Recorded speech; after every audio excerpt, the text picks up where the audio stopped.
Us, ada pendapat pembahasan, tapi mereka bilang mereka akan pelajari lagi seperti apa. Ini kan ini rapat pertama saya di Danantara ini ya, Dewan Pengawas Danantara, baru sekali ini saya ikut. Jadi saya banyak nanya apa sih itunya. Tadi itunya persetujuan RKT 2025 dan beberapa rencana mereka 2026, termasuk tadi ada pemilihan komite independen untuk Danantara. Sudah putus cepat. Jadi rapatnya berlangsung bagus sekali, terbuka, saya tanya macam-macam, mereka jawab macam-macam juga. Jadi harusnya sih ke depan akan lebih baik karena mereka tahu kita pengawasi dengan betul. Ada pembahasan soal spesifik Pak ya?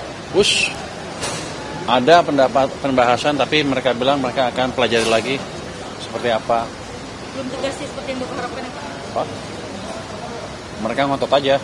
Pak, tadi posisi Bapak terkait dengan kereta cepat ini lebih baik diinjeksi dari Danantara aja, tidak pakai APBN, sudah disampaikan langsung berarti Pak Bapak Rosan ya? Sudah saya sampaikan, kenapa? Karena kan Danantara terima dividen dari BUMN kan, hampir 90 triliun, 80 triliun, hampir 90 triliun lah. Itu cukup untuk nutup yang 2 triliun bayaran tahunan untuk kereta api cepat. Dan saya yakin uangnya juga setiap tahun akan lebih banyak di situ. Sekian puluh triliun akan lebih, dan sebagian katanya akan ditaruh di obligasi punya saya lagi, pemerintah lagi. Saya tadi sempat kritik, kalau Anda taruh obligasi segitu banyak di pemerintah, keahlian Anda apa? Tapi mereka bilang ini kan hanya 3 bulan terakhir ini karena nggak sempat kan untuk buat proyek. Ke depan akan mereka perbaiki sehingga yang di obligasi itu akan minim lebih banyak di proyek-proyek yang mendorong pertumbuhan ekonomi.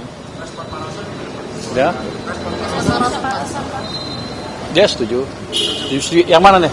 Yang Songwos. Mereka bilang mereka akan pelajari lagi dan mereka akan propose ke kita seperti apa. Kalau saya bilang saya udah putus, bukan itu ya. Ya kira-kira nanti kita tunggu deh seperti apa studinya.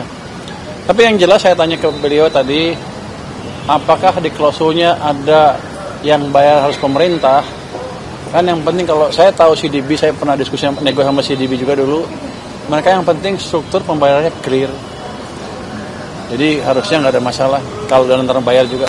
Tapi nanti kita lihat hasil seperti apa dan kita tunggu perintah dari Presiden.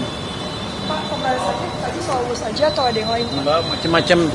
RKT, rencana kerja anggaran tahunan mereka 2025, ada Garuda, ada ini, ada itu semuanya, ada Krakatau Steel dibahas gimana mereka akan merestrukturisasi itu. Kalau yang GUS cuman tadi kan ada satu menteri yang nanya, itu kan rame di berita gimana posisinya. Mereka bilang masih akan studi.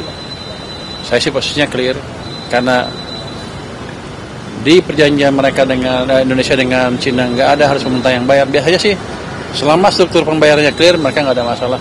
Tapi kan kita lihat hasil studinya seperti apa nanti. Pak, ada Ketua Dewas Pak dengan Pak Erik saat ini posisinya di Menpora. Siapa? Pak Erik, Ketua Dewas dengan saat ini kan Pak Erik di Menpora ya Pak. Ketua Dewas di sini? Ketua Dewas. Masih Erik tuh, Pak Erik? Nggak ada, belum. Menerapkan pajak ekspor emas nggak Pak? Ekspor emas, pajak ekspor emas? Belum saya belum tahu, nanti saya cek lagi. Cukup Pak. Oke, gugatan MK Pak. Pasti kita gugatan MK tentang pajak pensiunan Pak.